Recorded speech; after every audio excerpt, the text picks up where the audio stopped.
우리 형제들아 내가 하나님의 모든 자비하심으로 너희를 권하노니 너희 몸을 하나님이 기뻐하시는 거룩한 산 제물로 드리라. 이는 너희가 될 영적 예배니라. 하나님은 영이시니 예배하는 자가 영과 진리로 예배할지니라. 아멘.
악에서 구원하소서. 내게 주의 나라 주의 권세 주의 영광 영원히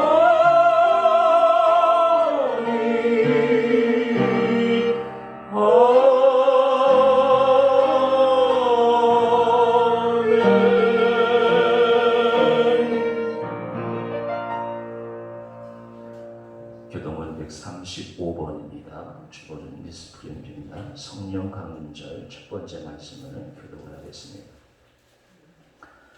그의 위에 여호와의 영 곧 지혜와 총명의 영이요 모략과 재능의 영이요 지식과 여호와를 경외하는 영이 강림하시리니 오직 하나님이 성령으로 이것을 우리에게 보이셨으니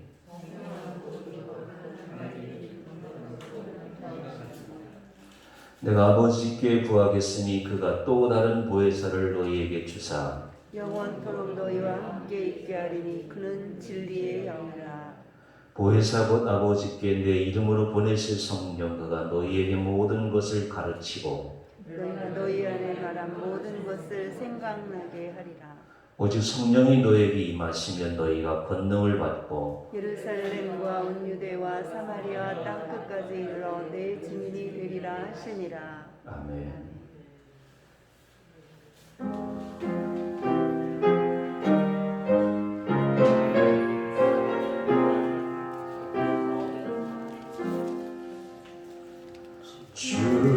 주의 하나님 하늘에 계시니 온전한 만민 주 앞에 찬송하는 이 천지 만물도 주 앞에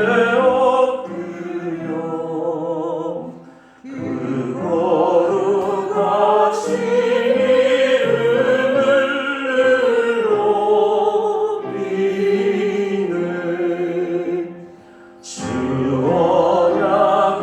언약하신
주시고 하나님께서 우리에게 대한 자기의 사랑을 확증하여 주신 것을 감사합니다. 오늘도 우리가 그 사랑에 힘입어 예수 그리스도의 보혈의 능력으로 깨끗함을 얻고 하나님께 신령과 진정으로 예배하는 예배자로 이 시간 나올 수 있도록 하나님이 은혜를 베풀어 주신 것을 감사합니다. 아멘. 우리 안에 살아계신 예수 그리스도의 생명으로 인하여 날마다 기뻐하고 감사하며 주님께 영광 돌리는 삶을 살기를 원합니다.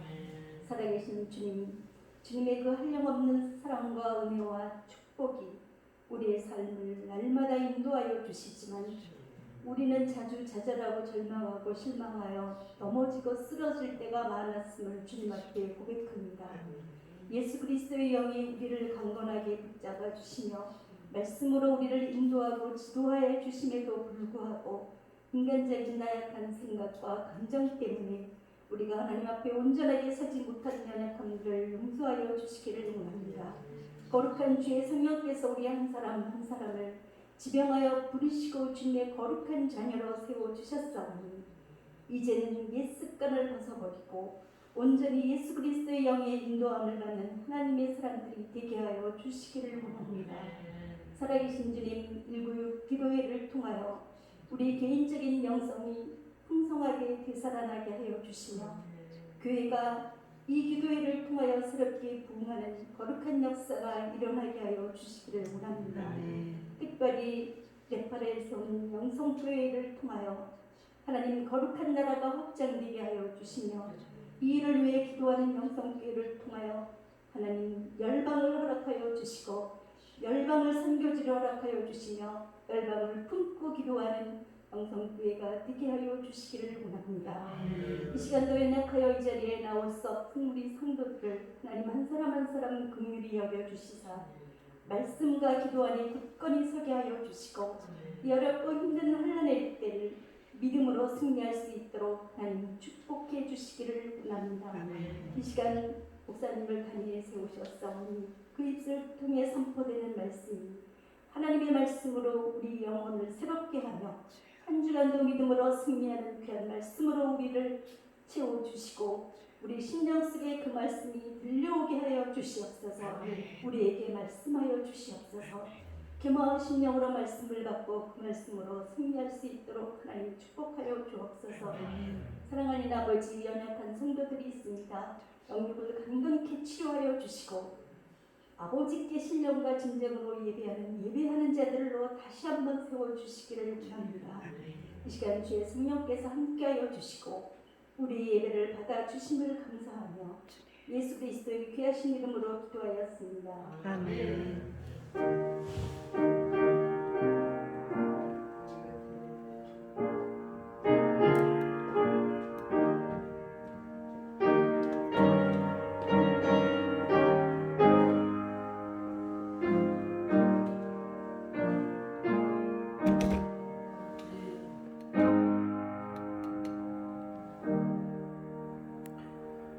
오늘 읽으신 하나님의 말씀은 신약성경 로마서 12장 1절로 2절 말씀입니다. 신약성경 256페이지 로마서 12장 1절로 2절 말씀을 봉독해 올리겠습니다. 그러므로 형제들아 내가 하나님의 모든 자비하심으로 너희를 권하노니 너희 몸을 하나님이 기뻐하시는 거룩한 산 제물로 드리라. 이는 너희가 드릴 영적 예배니라. 너희는 이 세대를 본받지 말고 오직 마음을 새롭게 함으로 변화를 받아 하나님의 선하시고 기뻐하시고 온전하신 뜻이 무엇인지 분별하도록 하라. 아멘.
교회서 시간이 되겠습니다. 올 196 기도회 오늘이 23일째입니다. 기도 실천표를 꼭 체크를 하셔서 사람은 인생은 연습이잖아요.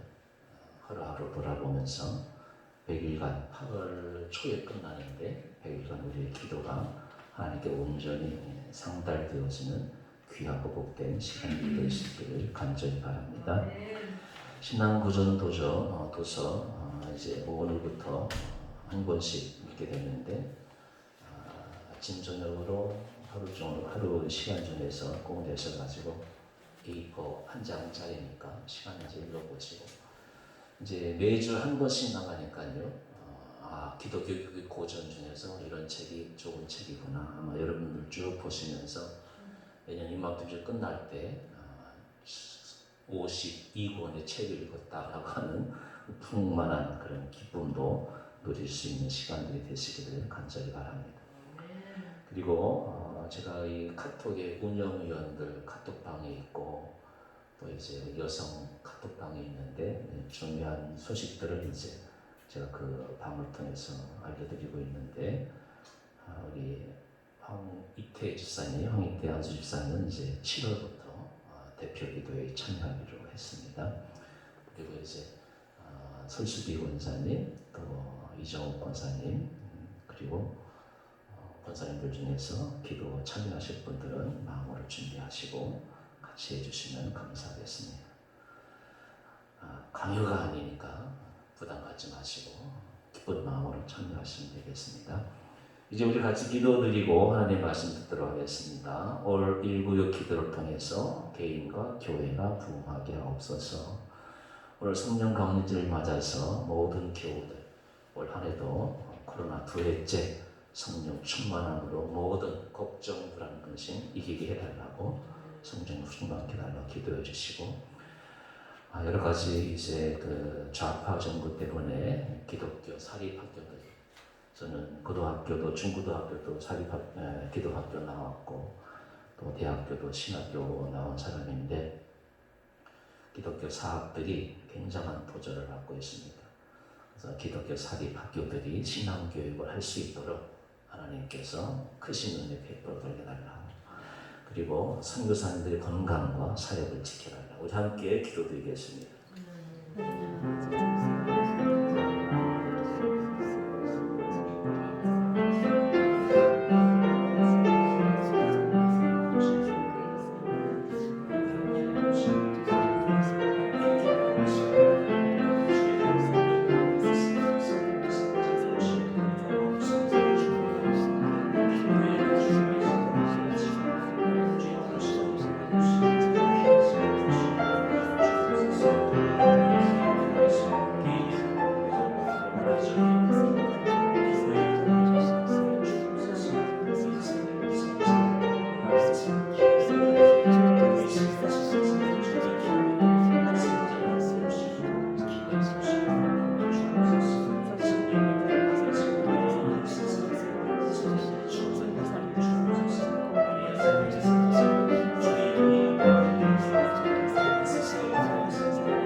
우리와 함께하여 주옵소서.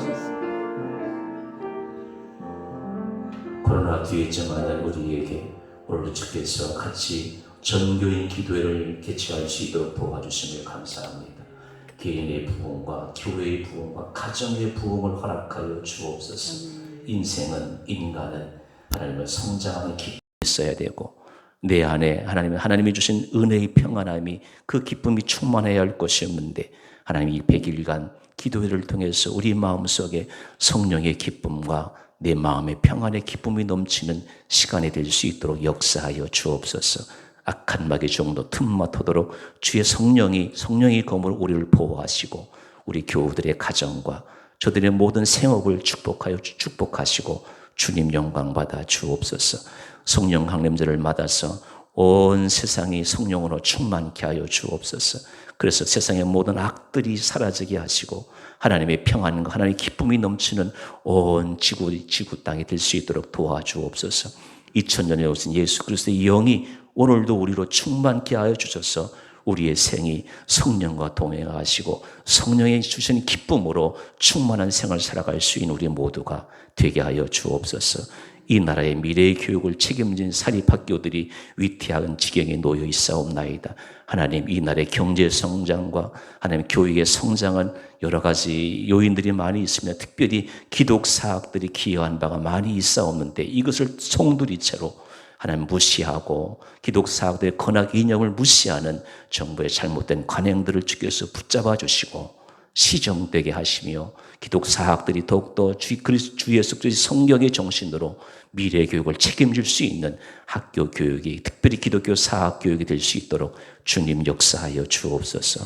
온 세상에 흩어진 선교사님을 지켜주시고 저들을 통해서 각 나라의 심령들이 일어나게 하시고 불쌍하고 가난하고 미천한 교육 세상에서 선교사들의 공헌으로 말미암아서 하나님의 복음의 역사가 나타나는 놀라운 역사를 은총을 허락하여 주옵소서. 오늘도 우리와 함께 하시고 예배 중에 말씀 중에 우리의 심령을 깨우치는 놀라운 성령의 충만함이 함께하여 주옵소서. 예수님의 이름으로 간절히 기도드리옵나이다. 아멘. 하나님은 영이십니다. 하나님은 영이시다라고 하는 말은 어디든지 계시다는 말씀입니다. 영이시다라는 말은 육으로는 볼 수 없는 것이죠. 그리고 또 영원하시는 것이에요. 2000년 전에 오신 예수님께서 오늘도 성령으로 예수님이 뭐라고 말씀하셨어요? 내가 올라가면 내가 너희에게 영을 보내주신다. 보혜사 성령을 보내주신다. 그래서 2000년 동안 하나님의 영으로 충만한 사람들은 개인과 가정과 나라에 하나님의 나라를 이루었어요. 하나님의 영이 오늘도 살아있는 것이에요. 하나님은 인간을 창조하셨습니다. 사람은 너무나 가치 있는 영적인 피조물입니다. 인간은 이런 하나님을 믿고 경외하며 하나님을 영화롭게 하는 피조물입니다. 우리 인간은 이 세상 어떤 피조물에서 찾아볼 수 없는 이러한 사명과 목적을 가지고 이 땅에 태어난 이 세상에 있는 모든 생명은 영이 없기 때문에 예배를 못 드려요. 그러나 하나님의 피조물인 우리는 하나님께 예배를 드릴 수가 있는 것입니다. 오늘 본문의 로마서를 이제 크게 두 부분으로 나누잖아요. 1장부터 11장까지가 교리예요. 그리고 12장부터 16장까지가 윤리예요. 그러니까 로마서만 잘 알아도 신앙생활 아주 굳건한 반석에 세울 수가 있어요. 그러면 이제 11장까지 이제 교리인데 교리의 가장 중심적인 주제가 뭐냐면은 죄인인 인간이 어떻게 하나님과 관계를 맺을 수 있느냐 그거예요. 그래서 거기에 대한 해답은 하나님이 우리 죄를 위해서 보내주신 예수 그리스도를 믿음으로 말미암아서 우리 죄가 다 씻음 받고 하나님과의 관계가 회복되는 것이에요. 그래서 1장부터 11장까지 주제는 예수 믿으면 예수 그리스도의 피로 우리가 하나님과의 원래 위치로 좋은 관계로 갈 수 있다라고 하는 것이에요. 그래서 예수를 믿는 사람은 모두가 다 그 예수님의 의로 말미암아서 하나님의 자녀가 되는 거. 그게 그 교리의 핵심이에요. 그래서 예수 믿는 사람들은 다 예수님의 피로 하나님의 자녀가 된 거예요. 그게 칭의라고 하는 것이. 우리는 의롭다함을 받은 사람이에요. 그러면 의롭다함을 받은 그리스도인들은 이제 어떻게 살아야 되느냐? 그게 12장부터 전개가 되는 거. 그래서 로마서는 두 가지만 명심하면 돼요. 교리, 그 다음에 12장부터는 윤리예요. 그래서 윤리가 건강한 사람은 모든 사람과의 관계도 건강한 것이에요. 그래서 11장과 12장의 연결 교리가 뭘로 시작해요? 그러므로 시작이 되잖아요. 그러므로가 무슨 뜻이에요? 앞에 말한 모든 것을 다 포함한다 그 말이에요. 그러므로라는 접속사로 시작되고 있잖아요. 자, 우리가 이제 예수를 믿음으로 우리가 의롭다함을 얻었어요. 그러므로 우리는 어떻게 살아야 할까요? 우리가 이 세상을 본받지 않으려면, 그리고 이 죄악된 세상을 극복하려면 우리가 이제 어떻게 살아야 되느냐? 그것이 이제 로마서 12장부터 전개되는 윤리 부분이에요. 여러분, 제가 이건 설명을 드렸죠. 오늘 본문을 택한 이유는 제가 또 말씀을 드립니다만 로마서 12장 1절, 2절 본문 말씀을 가지고 제가 지금 5번째 설교를 하고 있어요. 15년간, 16년간 말이에요. 기윤실 기독교 윤리 실천 협의회라고 하는 단체가 있어요. 기윤실이라고 합니다. 대표적인 분이 이제 신손봉 교수님이 여기 이제 대표적 활동하신 분인데, 한국교회 신뢰도를 이렇게 조사하는 것이 나왔어요. 한국교회 매우 약간 신뢰한다라고 하는 것이 21%예요. 한국교회 별로 전혀 신뢰하지 않는다 76%예요. 100명 중에 76명은 한국교회 형편없다 그 말이에요. 그래서 오늘 본문을 택한 거예요. 그리고 이제 코로나가 끝나도 인터넷 예배를 계속 난 드리겠다. 교회 안 나간다. 교인인데 이제 교회 나갈 필요 없다. 인터넷 예배 드려도 된다. 그게 약 40%가 돼요. 이게 뭘 말하고 있습니까? 교회가 뭐냐? 교회 다니는 사람 신뢰하지 않는다. 한국교회, 우리 한국 사회에서 별로 신용이 없다. 그 이야기예요. 또 한 가지, 교인들 가운데서도 이제 코로나가 이제 2년쯤 돼서 이제 2년쯤 지나면 끝날 것 같지 않아요? 끝나니까 그래도 안 끝나겠죠? 네. 나 교회 안 나갈래. 이러한 상태에서 이제 우리가 어떻게 예배를 드려야 하느냐라고 하는 말씀을 이제 생각하면서 오늘 말씀을 준비했습니다. 여러분, 오늘 이 시대는 예배의 위기라고 할 수가 있어요.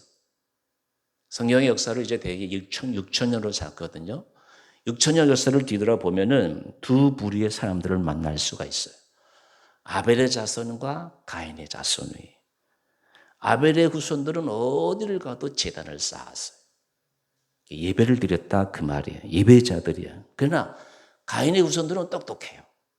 철기구로 세상의 모든 기구들을 만들고, 여러분 보세요. 지금도 우리나라만 해도 예수 안 믿는 사람들이 더 똑똑하고 더 공부 많이 하고 더 부자 많고, 그게 다 가인의 후손이라고 할 수가 있어요.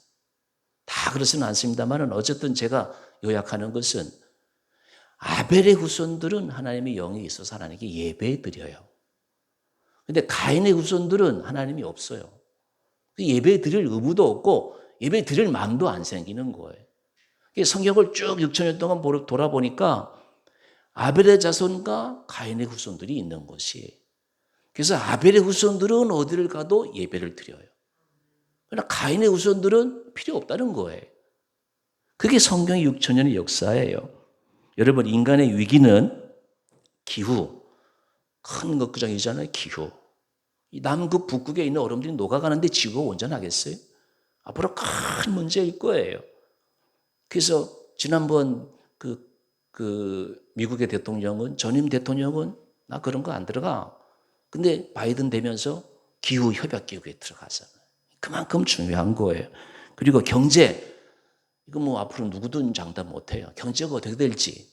기후, 경제, 전쟁, 이런 환경적인 요인도 있지만 더 큰 위기는 인간을 만드시고 그 피조물을 사랑하시는 하나님을 떠나는 데서부터 지구의 위기는 시작이 되는 거예요. 이 예배의 위기 시대에 우리는 어떻게 예배를 드려야 하는지를 같이 묵상하고자 하는 것입니다. 자, 이제 우리가 어떻게 예배를 드려야 합니까? 아시는 대로 워십, 예배라고 하잖아요. 두 가지 뜻이 있어요. 워스, 가치가 있다. 예배 드릴 만한 가치가 있다. 그분께 나아갈 만한 가치가 있다. 그게 워스예요. 그 다음에 십이잖아요. 십은 이제 영어로 배예요, 배. 여러분, 이게 제가 세 가지만 설명을 드릴 텐데 잘 기억해 두세요. 워스 십이에요. 우리가 배를 타고 말이에요. 너무 가치 있는 배에 올라타는 것과 같은 것이, 세상 사람들이 이걸 몰라요. 우리가 하나님께서 예비하신 노아 방주, 천국 가는 배를 타고 가치 있는 분에게, 이 세상 살 때에는 가치 있는 분에게 내 최고의 가치를 드리는 거, 이게 예배예요.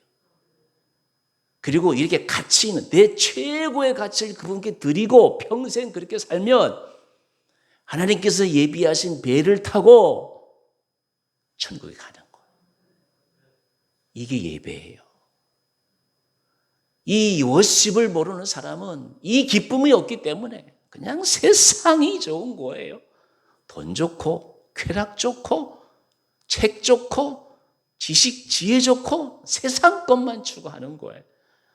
이걸 명심하시기 바랍니다. 예배는 가치 있는 분에게 최고의 가치를 내가 가지고 가치 있는 배를 타고 천국에 가는 거예요. 이게 예배예요.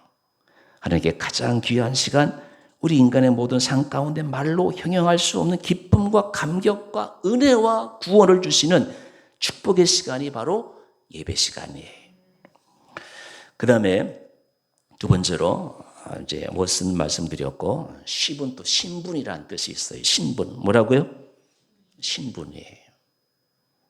우리 다 민주주의 사회지만, 민주주의 사회에도 자유주의 국가에도 높은 사람이 있고 낮은 사람이 있고, 공부 많이 한 사람이 있고 적게 한 사람이 있고, 부자가 있고 가난한 사람이 있고, 신라 시대에 우리 골품 제도가 있었잖아요.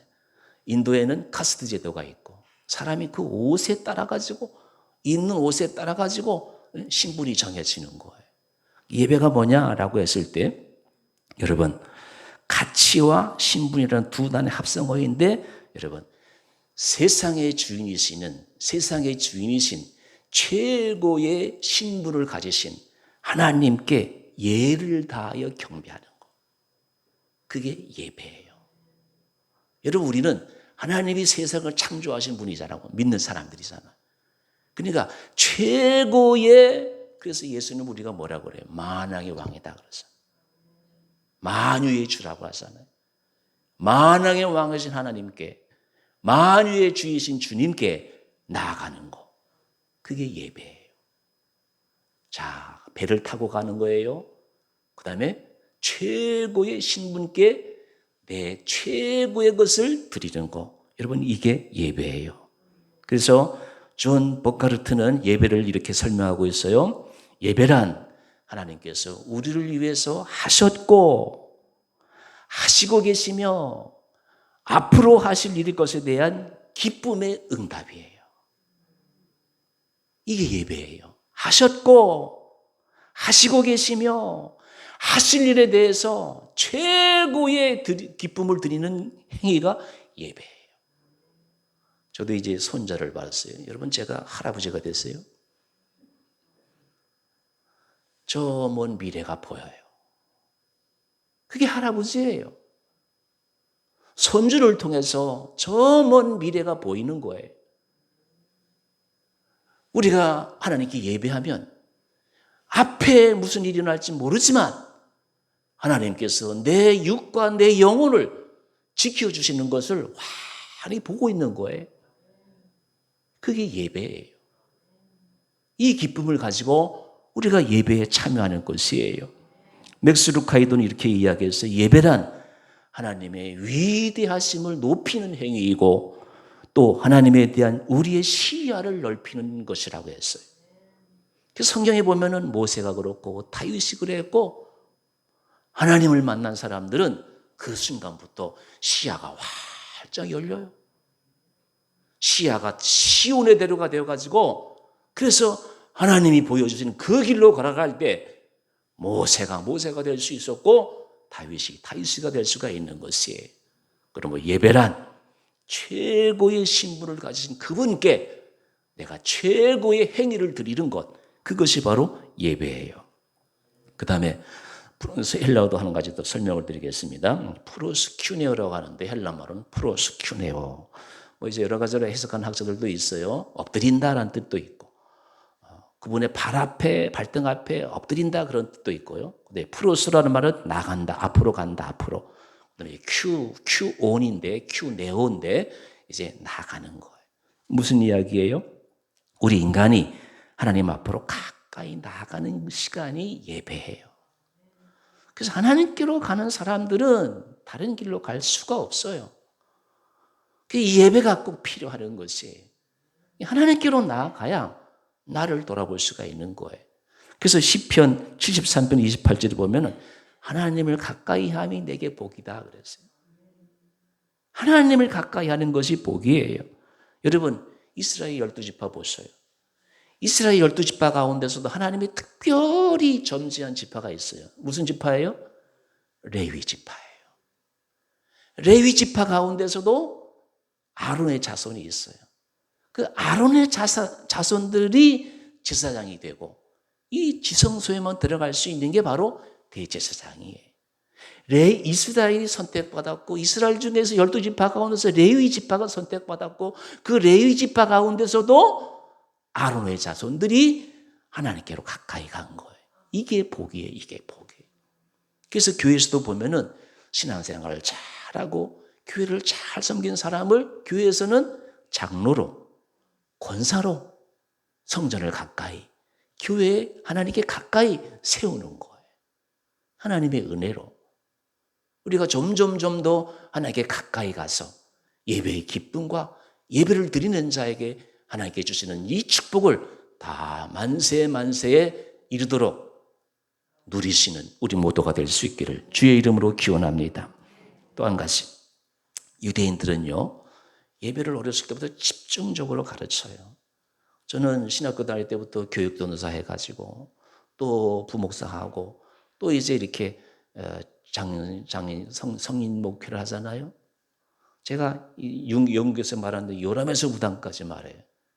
어린아이들부터 쭉 지금까지 돌아보니까 우리 한국교회의 가장 큰 단점이 뭐냐? 어린아이들은 교인 취급을 안 해요. 그래서 당신들 교회 몇 명이요? 그럴 때 어린이들은 성인 숫자에 포함되질 않아요. 이게 잘못이거든. 저희 교회도 주일학교가 좀 그렇습니다만은 어린이가 얼마나 귀한지 몰라요. 왜 그러느냐? 어렸을 때 예배 교육을 받은 사람은 절대로 하나님을 떠나지 않아요. 이게 지금 한국교회의 가장 큰 불행이에요. 성인들은 좀 모이는 것 같은데 큰 교회나 작은 교회나 할 것 없이 지금 못 써요. 주일학교가 지금 안 모이는 곳이 더 많아요. 모이는 곳보다. 이게 지금 우리 한국 교회의 불행이에요. 자, 어쨌든 제가 보니까 그래서 유대인들은 어렸을 적부터 하나님 경외가 제일이에요. 하나님 경외. 여러분 한번 가슴에 손을 얹고 한번 생각해 보세요. 우리 집 자녀들은 어떤가? 예배 교육이 안 돼서 예배 교육이. 그러니까 자연스럽게 고3이 되면 교회를 떠날 수밖에 없고 또 성인이 돼서 대학교 가면 더 말할 것도 없고 예배를 가까이 하지 않으니까 하나님을 가까이 하지 않으니까 예배 훈련이 안 되니까 교회가 더 큰 위기에 빠지는 것밖에 되는 것이죠. 여러분 하나님 앞에 예배를 드림으로 삶이 달라지고 내 영, 네 육이 모두가 달라지는 것이에요. 그래서 실로 가치 있는 예배를 통해서 우리는 주님이 시키신 대로 주님의 말씀대로 이 세상에 나아가서 하나님의 말씀에 순종하고 복종해서 한 걸음 하루하루가 영광스러운 삶을 살 수 있게 되는 것이에요. 그렇게 예배를 드릴 때 진정한 이 세상을 밝게 인도할 하나님의 사람들이 세워지는 것이에요. 그러므로 이제 예배에 대한 중요한 것들을 제가 지금까지 여러분 이거 다 들은 이야기잖아요. 이제 오늘 제가 세 가지 예배에서 예배 드리는 목적 같이 한번 살펴보고자 하는 것입니다. 예배의 목적은 첫째로 하나님을 찾는 것이에요. 하나님을 사랑하고 하나님을 경외하며 나의 하나님이 어디에서 어떤 분으로 계셔서 우리의 예배와 영광을 받으시고 나를 기뻐하시는지 하나님의 위치를 찾아내는 것이 바로 예배예요. 추상적으로 맹목적으로 또 그냥 막연하게 드리는 것이 예배가 아닙니다. 예배는 참으로 구체적으로 성부, 성자, 성령이신 하나님 앞에 신앙 고백을 하고 그의 계신 것을 향하여 우러러보면서 나가는 것이에요. 어디서든지 하나님을 찾는 것이 예배예요.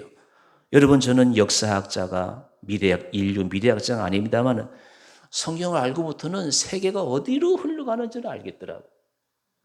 여러분 보세요. 인류 최초 문명을 이룬 애굽 문명 보세요. 그 다음에 아시리아 문명이 있었잖아요. 그 다음에 바벨론이 있었고 헬라, 로마, 유럽. 이제 지금 미국 광명시대인데 어디로 가고 있습니까? 제가 가만히 보니까 그냥 흘러가는 대로 흘러가더라고요. 어떻게 한다고요? 흘러가는 대로 흘러가더라고요. 무슨 말씀인가 하면은, 그런데 보십시오. 아브라함의 자손을 보세요. 창세기 12장부터 지금까지 위대한 제국을 이루진 않았고 흩어져 떠돌이 생활했지만 아브라함의 후손들은 그들이 가는 곳마다 어디서든지 아브라함이 그렇게 했듯이 하나님께 제단을 쌓았더라고요. 그래서 오늘날 유대인들 보세요. 돈도 제일 많아요.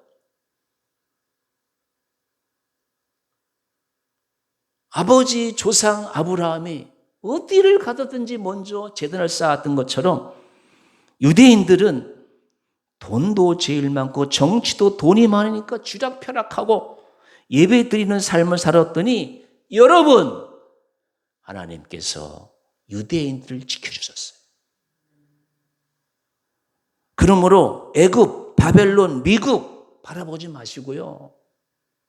세상의 문명 좋아하지 마시고요. 하나님을 바라보십시오. 하나님을 찾으십시오. 그분께서 영원히 우리를 지켜주실 것입니다. 이게 역사가 증명하는 것이에요. 그러므로 예배는 위에 계신 하나님을 사랑하고 위에 계신 하나님을 찾고 그를 배우며 그를 믿으며 그에게 감사하며 그의 말씀을 듣는 시간이 바로 예배의 시간인 것이에요. 현대인들은 위를 바라보지 않고 아래만 보고 살아가기 때문에 과학이 발달하고 인간의 문화가 발달하여 있는데도 인간은 더욱더 답답하고 고통스러워하고 길을 잃어버리고 헤매는 것이 현대인들의 특징이에요. 오늘 인간이 찾는 것은 정욕을 쫓아가서 내 몸에 무엇이 좋고 내 마음에 무엇이 좋고 내 눈에 무엇이 들고 그래서 안목의 정욕과 육신의 정욕을 쫓아서 모든 그런 것들을 얻기 위해서 나아가고 있어요. 우리에게 개발되고 주어지는 것들은 전부 정욕을 채우려고 우리를 유혹하는 것이 세상 문명이에요. 아무리 먹어도 거기에는 길도 아니요 좋은 것도 아니요 생명도 아닌 것입니다. 여러분, 교회에서 드리는 예배는 세상에서처럼 정욕을 채우는 것이 아니고 만족시키는 것이 아니고 내 영혼을 거룩하게 하며 내 심령을 살리고 내 마음을 정결하게 해서 하늘의 거룩한 것으로 내 영혼을 회복하고 내 영혼을 복되게 하는 것이 예배인 것입니다. 하나님을 찾을 때 내 영에, 내 삶에 이런 축복이 넘치는 것입니다. 예배의 목적은 하나님을 찾는 것입니다. 두 번째, 영광을 돌리는 것이에요. 우리의 구원자이시며 창조자이신 하나님, 전지전능하신 하나님께 영광을 돌리는 것이 예배의 목적이에요. 욥기 28장에 보면은 그는 땅끝까지 감찰하시며 온 땅을 두루두루 살펴보신다라는 말씀이 나와요.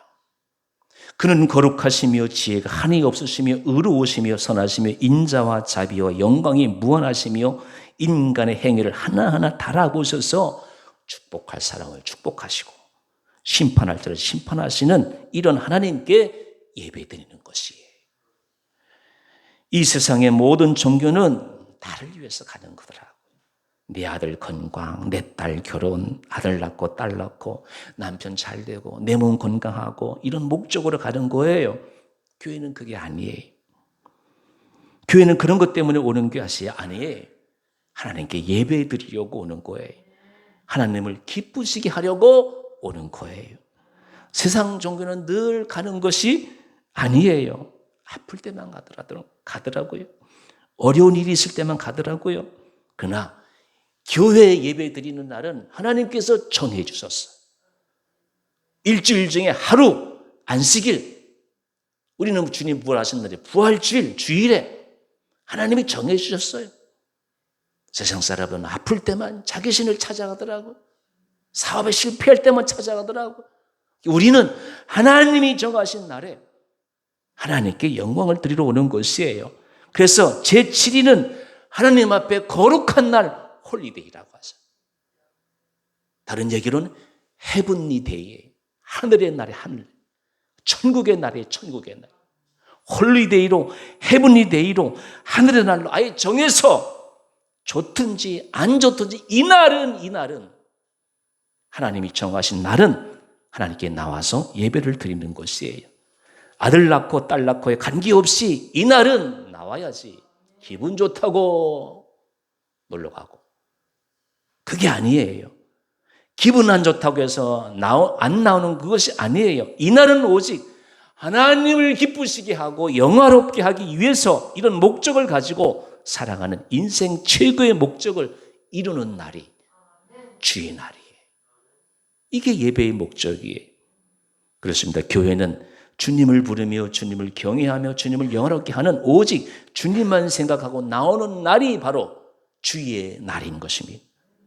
주님 앞에 설 수 있도록 마음 준비하고 주님을 기쁘시게 할 수 있도록 깨끗한 마음을 가지고 옛날에 우리 선조들이 어떻게 예배드렸어요?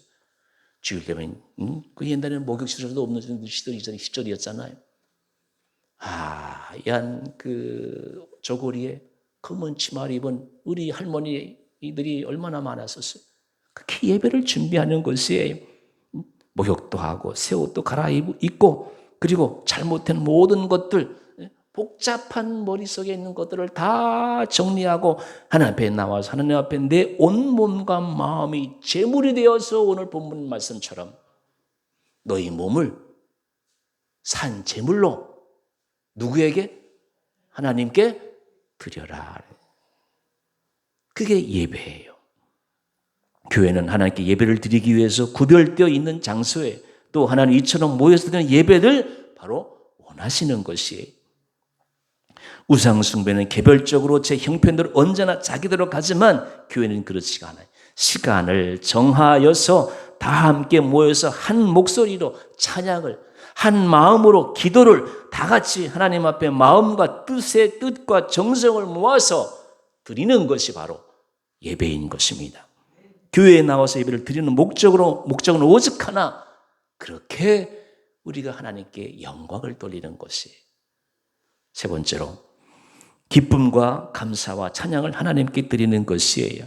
하나님이 우리에게 주신 이 무한한 은혜를 감사하면서 찬송을 드리고 기도를 드리고 또 물질도 드립니다. 그래서 물질 드리는 시간이 예배 시간에 드리는 참 포함되어 있는 것입니다. 주님이 뭐라고 말씀하셨어요? 빈손으로 나오지 말라 그랬거든요. 그래서 헌금이 있는 것이에요.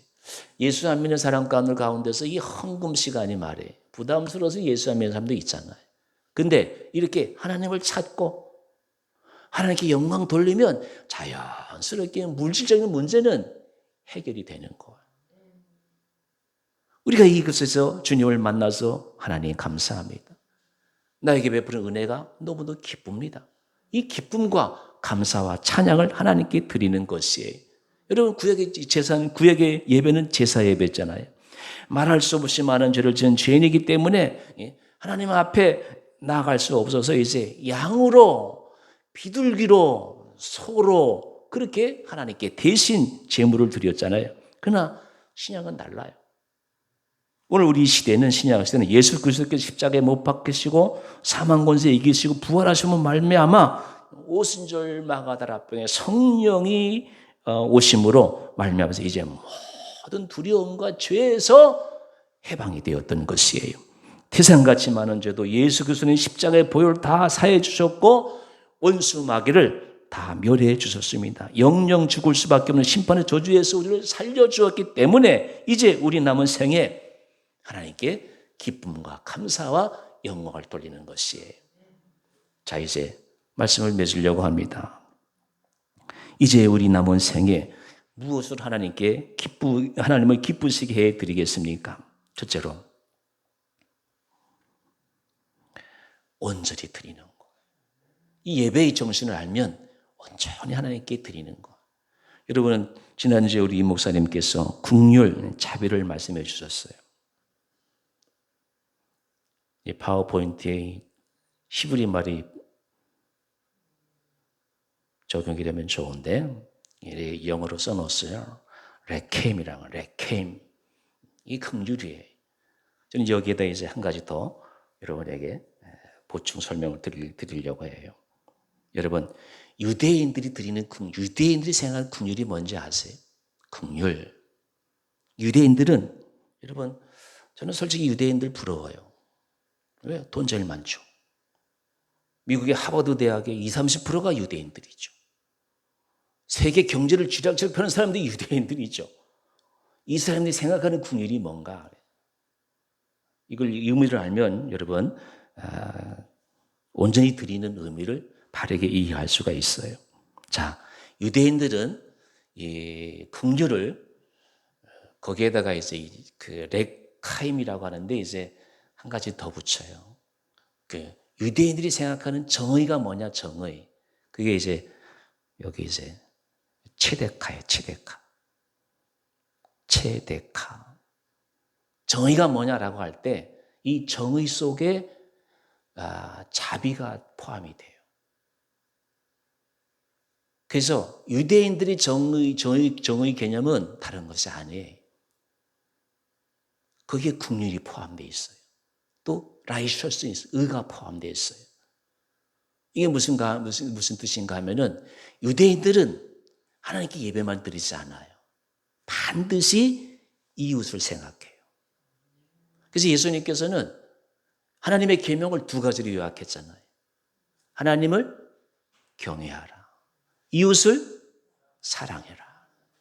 그게 유대인이 생각하는 정의예요. 그래서 이 정의감을 가지고 하나님을 온전히 예배하고 예배로 끝나는 게 아니에요. 거기에 긍휼, 자비, 이웃사랑이 포함되어 있는 거예요. 그래서 예수님께서는 이걸 이렇게 설명하셨어요. 자, 예수님이 뭐라고 말씀하셨어요? 오른손이 하는 일을 왼손이 모르게 하라 그래요. 이게 정의, 체데카하고 레킴이 같이 포함되어 있는 것이에요. 여러분, 우리가 오른손이 하는 일, 왼손이 모르게 하는 이 말은 오른손으로 하는 일, 이건 무슨 말인가 하면은 일어나서 예의를 갖추고 도와주라 그 뜻이에요.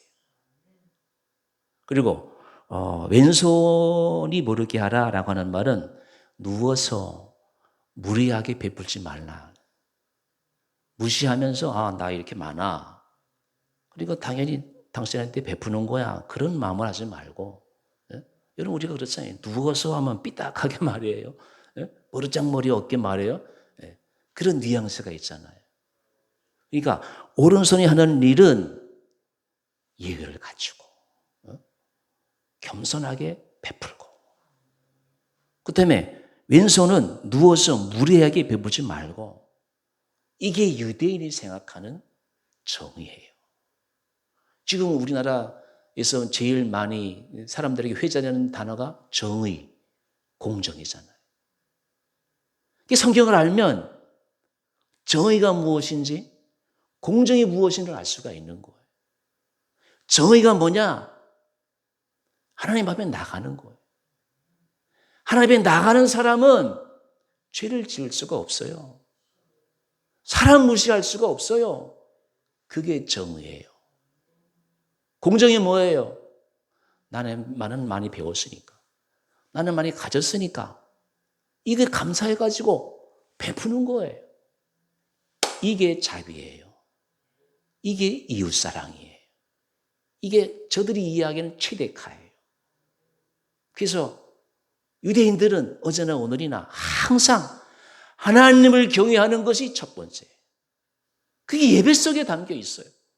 두 번째, 이웃을 사랑하는 것. 그게 자비예요. 그렇게 해서 예배가 뭐냐? 온전히 드리는 것. 기울임이 없이 오른손 따로 왼손 따로가 아니에요. 예의를 갖추고 무례하지 않게 나보다 못한 사람을 도와주는 거, 이게 드림이에요.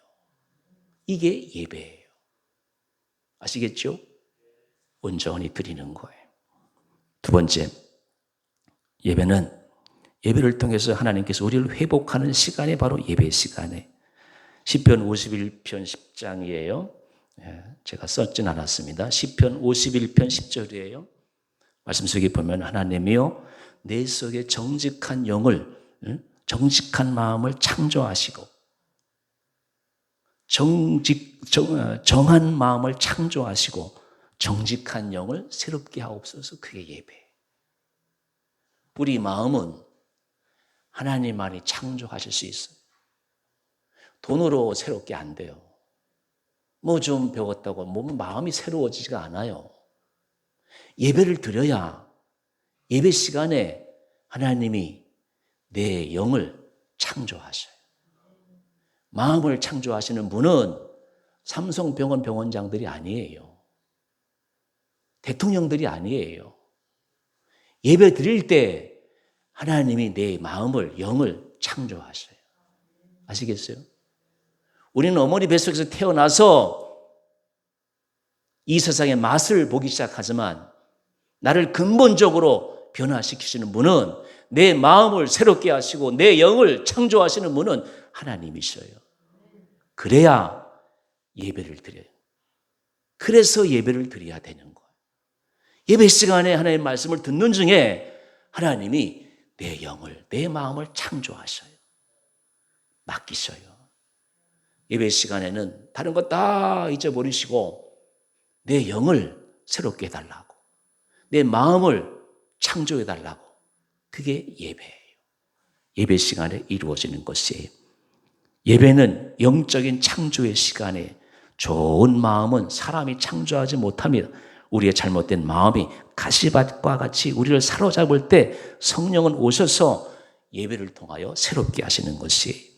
하나님 앞에 예배를 드리고 나면 악한 마음은 물러가고 선한 마음이 우리 마음에 자리 잡게 되고 어두운 마음은 떠나가고 밝은 마음이 내 안에 자리 잡게 되는 것이에요.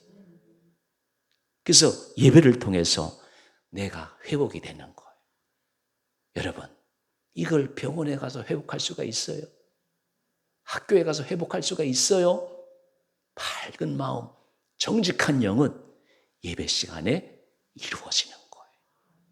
세 번째, 예배는 우리의 미래의 천국을 준비하는 것이에요. 귀한 말씀이잖아요. 여러분, 하늘나라에는 하나님만 찬양한다고 하잖아요. 하늘나라의 찬양이에요. 그게 예배예요. 그래서 우리는 먼저 여기서 예행 연습하는 거예요. 무슨 연습? 예행 연습이에요. 그래서 예배 시간은 하늘의 예배와 땅의 예배가 하나 되는 거예요. 하늘의 예배와 땅의 예배가 하나 돼서 우리의 미래를 준비하는 거예요. 이 얼마나 놀라운 축복입니까? 오늘 현대인들은 노후 준비를 할 때 무엇을 합니까? 어떤 공부를 하더라고요. 제가 어제도 신문 보니까 서울의 무슨 대학병원 원장님이 또 큰 병원 원장님이 이제 은퇴를 해야 되잖아요. 은퇴를 하고 우리나라에 보니까 이제 수도권, 서울 이런 데는 의사가 1000명당 12명 정도 되더라고요. 10명에서 12명. 그런데 저 강원도 인제 같은데 1000명당 의사가 0.6명이에요. 그래가지고 좋은 의료시설을 맛볼 수가 없는 거예요. 보니까 그 훌륭한 장 출신들이 말해. 그쪽으로 가는 거예요. 보건소장으로 가는 거예요.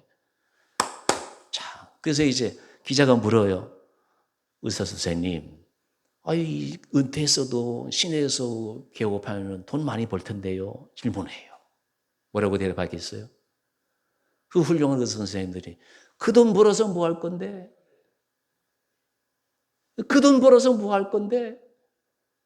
여러분, 노후를 준비하기 위해서 어떤 분은 공부를 하고 보험에 들고 지식을 준비하고 건강, 좋은 직장, 또 컴퓨터, 또 연인 7가지로 현대인은 준비한다고 그래요. 그러나 미래를 위하고 나를 위한 참 준비는 영적인 기도입니다. 경건한 삶입니다. 예배입니다. 선한 일입니다. 믿음이에요.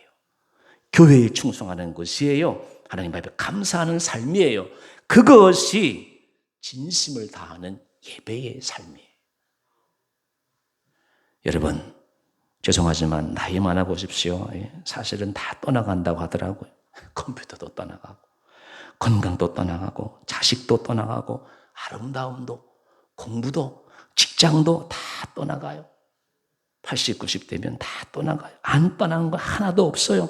다 떠나갈 때 예배 잘 드리는 사람은 하나님께서 하늘문을 여시고 노후에 필요한 은혜를 위로부터 내려줄 줄로 믿습니다. 제가 많은 노인들을 보면서 깨달은 것은 땅에서 부모 잘 만난 것도 헛되고 자식 잘 만난 것도 헛되고 남편 잘 만난 것도 헛된데 하나님 앞에 잘한 사람은 노후가 가장 아름답고 귀한 것입니다. 예배는 1000가지 만가지 가운데 가장 귀한 것이 하나님께서 우리에게 예배를 드리도록 축복해 주셨습니다. 오늘은 여기 이게 무슨 색이에요? 빨간색. 성령 강림절을 빨간색으로 이렇게 정한 것이에요. 여러분, 성령 충만한 사람이 누구냐? 예배 잘 드리는 사람이에요. 마가다락방에 성령이 충만하실 때 예배로 충만해야죠. 그 마가다락방의 성령의 역사가 올 2000년 동안 가는 곳곳마다 하나님의 사람으로 예배자로 변화시켰던 것처럼 우리 남은 생에도 거룩한 예배자로 하나님 기뻐하시는 예배자로 만세토록 하나님이 지켜주시는 은혜와 축복을 누리시는 우리 모두가 될 수 있기를 주의 이름으로 기원합니다. 기도드리겠습니다.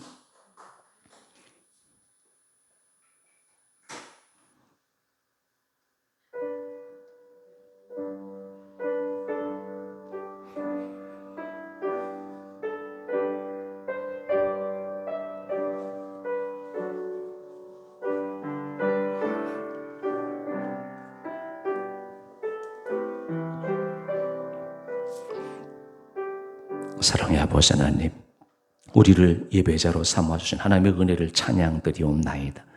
이제 남은 생에 온전히 하나님께 드리고 예배를 통하여 심령이 회복되고 미래의 천국을 예비하는 신실한 하나님의 사람들이 되게 하여 주옵소서.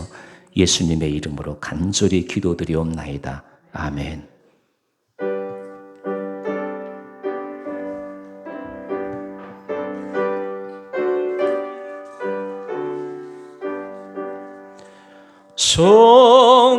성령이여 강림하사 나를 감하시고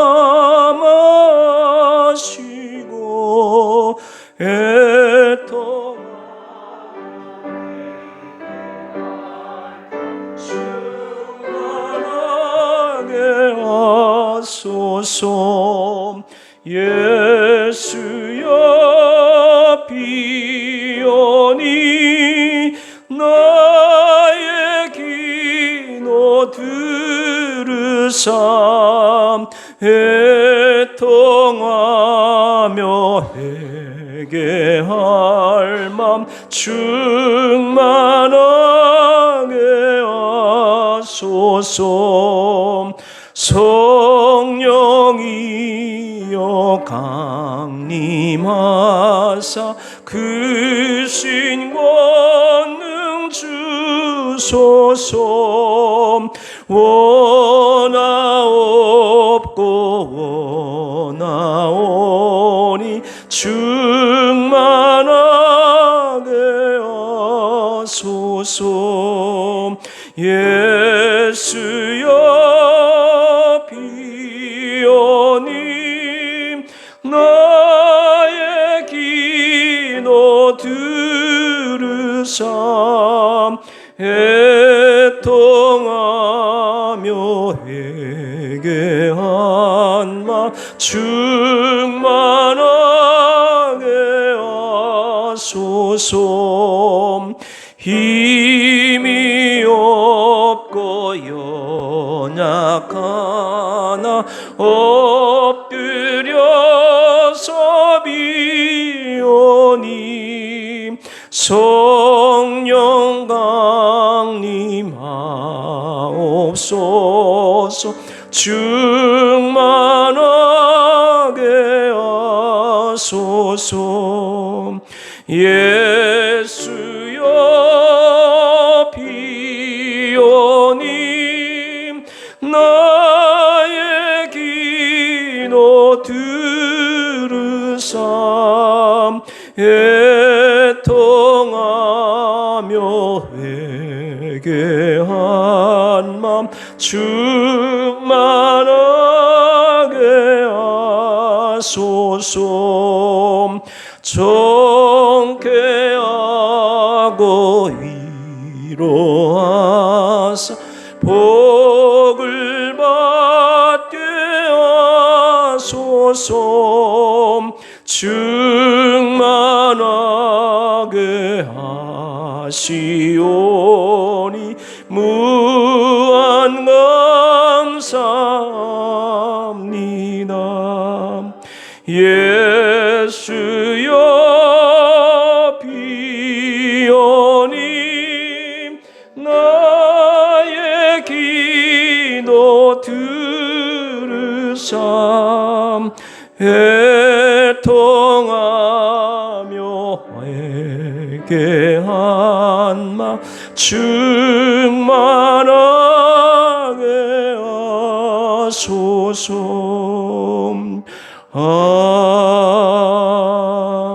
아멘. 사랑의 아버지 하나님, 우리로 성령 충만케 하소서. 하나님을 기쁘시게 하는 삶을 살게 하시고 이웃을 섬기며 기뻐하는 저들이 기뻐하는 삶을 살는 그런 충만한 삶이 되게 하여 주옵소서. 우리의 힘으로 내 힘으로 하지 못하기에 늘 성령님을 의지하는 사람들 되게 하여 주옵소서. 성령님을 기쁘게 해드리는 삶이 되게 하여 주옵소서. 성령님과 늘 동행하는 삶이 되게 하여 주옵소서. 그래서 우리 안에 겸손으로 감사함으로 기쁨으로 찬양이 넘치는 삶이 되게 하여 주옵소서. 이제까지 살아온 생을 돌아봅니다. 나만을 위한 삶이었습니다. 내 가정만을 위한 삶이었습니다. 이제 남은 생에는 하나님을 위하고 이웃을 위하는 삶이 되게 하여 주옵소서. 그것이 정의요 그것이 긍휼임을 알았습니다. 이제 실천하게 하시고 하나님의 사람 이웃을 위한 나의 삶이 되게 하여 주옵소서. 그렇게 섬기도록 우리에게 물질의 충만함을 허락하여 주옵소서. 나보다 있는 사람들 부러워하지 않게 하시고 내게 있는 것을 하나님을 기쁘시게 하고 이웃을 섬기는 거룩한 사람들 되게 하여 주옵소서.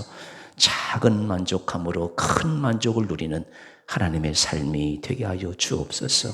모든 영광을 주 앞에 드립니다. 올 때 빈손으로 나오지 않게 하시고 11조 예물로 감사 예물로 여러 가지 예물을 드리는 손길 손길마다 복되게 하시고 저들의 삶 속에 늘 감사와 기쁨과 찬양이 넘치는 물질이 되게 하시고 이웃을 더 사랑하고 축복하는 복된 삶이 되게 하여 주옵소서. 한중의 삶도 주 앞에 온전히 의탁드리옵고 예수님의 이름으로 간절히 기도드리옵나이다. 아멘. 같이 비전 선언하겠습니다. 우리는 삶 속에서 거룩한 예배자가 된다. 우리는 예수님의 인격을 배우고 교제하는 행복한 제자가 된다.